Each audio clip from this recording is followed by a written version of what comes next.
Welcome back to another video where I like to share with you how I spend less and create more. And that starts in the grocery store, and you can click down in the description box a whole playlist of videos where I take you shopping with me. But after that, you have to follow through with how you cook. So that is what we're doing today. Welcome back to Savvy Saute.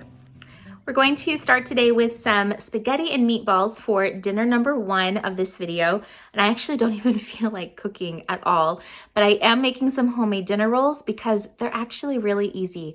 The hardest part is just making sure that you start the dough in enough time to have them ready for dinner.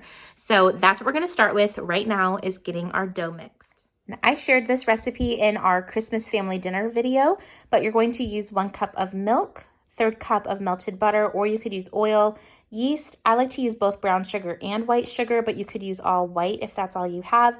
And then instead of bread flour, you could also use all-purpose flour and a little bit of salt. So I'm going to melt this in my microwave. I'm actually going to use our Fairlife fat-free milk just so we can get some extra protein and no fat, because we're already going to get fat from the butter, and this is just going to help us stay within our macros and calories for the day.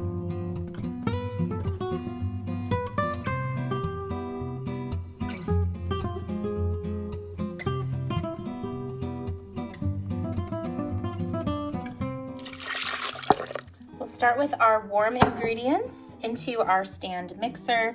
You could also do this by hand if you want, and pour in a packet of yeast or 2 1/4 teaspoons.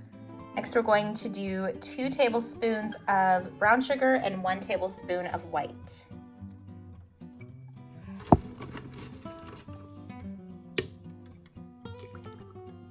You can see that the yeast is starting to activate.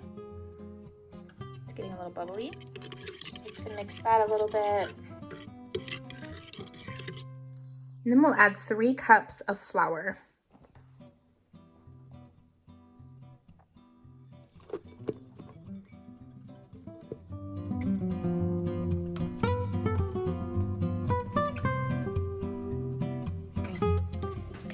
Now we're just going to give this a mix until it's all incorporated, and then we're going to let it knead for about 8 minutes. So this has been mixing for about 8 minutes. It's a really soft dough, you can see. Now we're just going to cover it and let it rise for 1 hour. Now this didn't rise quite as much as I wanted it to, so they're going to be a little bit more dense, but they will still get the job done and be delicious. I want to make 15 dinner rolls out of this, so I'm going to split this into thirds so that every section can then be put into 5s, if that makes sense. Don't forget to salt your pasta water. So this is after 14 minutes in the oven. Came out perfect. Like I said, we have 15 servings here. Next, I melted 1 tablespoon of butter and added some garlic powder to put on top of all the rolls. Not have too much that drips all over them, but I mean, the more butter, the more delicious. It's so good. And I find 1 tablespoon is enough, and then you just put some Parmesan over top of that. To make this meal super easy on a night that I did not feel like cooking, I just put in some steamable broccoli into the microwave, and I used these cooked meatballs I got on closeout special. They are an Italian style, gluten-free. I paid $2.40 for the whole bag, and I just heated them through on the stove with a jar of sauce. A lot of times I make my own sauce from scratch, but there's other times that I will buy jars that are on sale or just to have on hand in case I haven't had a chance to bulk make any for myself. You liked it? Mm-hmm. One of my favorite things to keep on hand is batch cooked meat. I can use that for all sorts of dishes, and if I do this in my Instant Pot, it's such an easy way to get broth as well. So I cook chicken breast with the bone and the skin. Got some chicken broth. I was just able to separate that and then skim off the fat the next day. And then I used all of that cooked chicken. I put it in a skillet with some taco seasoning and a little bit of water, heated that all the way through, and I turned those into some chimichangas. Now, I am not trying to convince anybody that this is an authentic Mexican recipe, but we love it.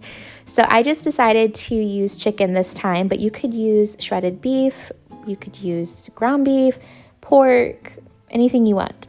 Roll that all together with your cheese, and then I like to fry it in a mild oil like vegetable or canola, and I want to try this in the air fryer one day too, but I just don't have one yet. To top them off, we like to add some queso dip, homemade pico, lettuce, sour cream, hot sauce, anything else that sounds good to you.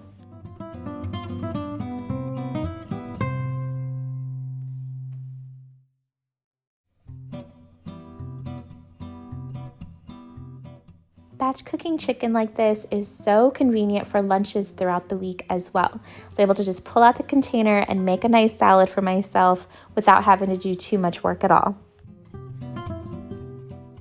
So this is a really easy dinner we're going to put together. I love to get these when they're on clearance. I only paid $4 for this, so 1 pound, 3 ounces, perfect for our family. We're just going to cook it in this bag, but I'm gonna take the stickers off. So this says if it's thawed, you're going to heat the oven to 425, and then we're going to put this in the oven for 30 minutes. I'm gonna make some mashed potatoes.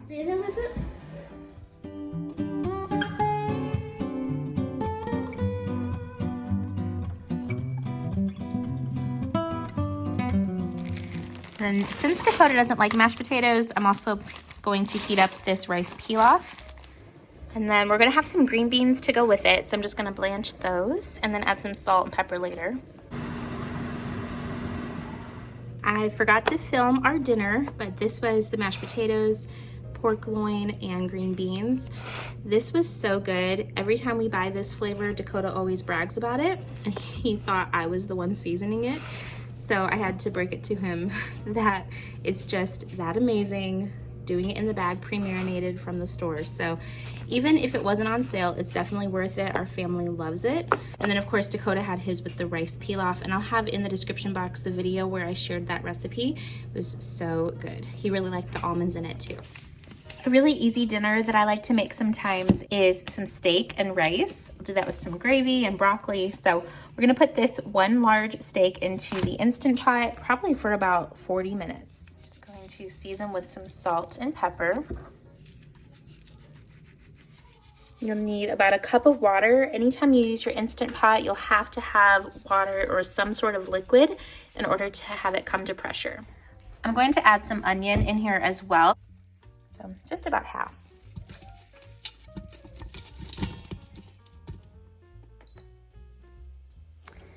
Next, we're going to start our rice. Just going to bring this 2 cups of water to a boil, and then we'll add our rice and butter.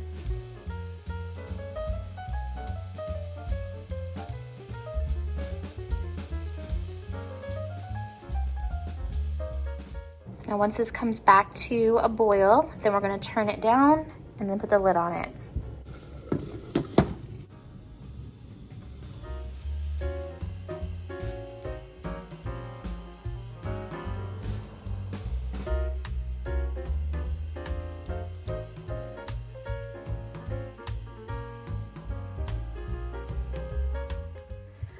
Next, I'm just gonna make a really simple beef broth gravy. Now you could do this with some butter and then flour and then add the broth to it. But what I'm going to do, just gonna let this broth come to a boil and then add some cornstarch. Put the broccoli into the microwave, probably just for 3 minutes.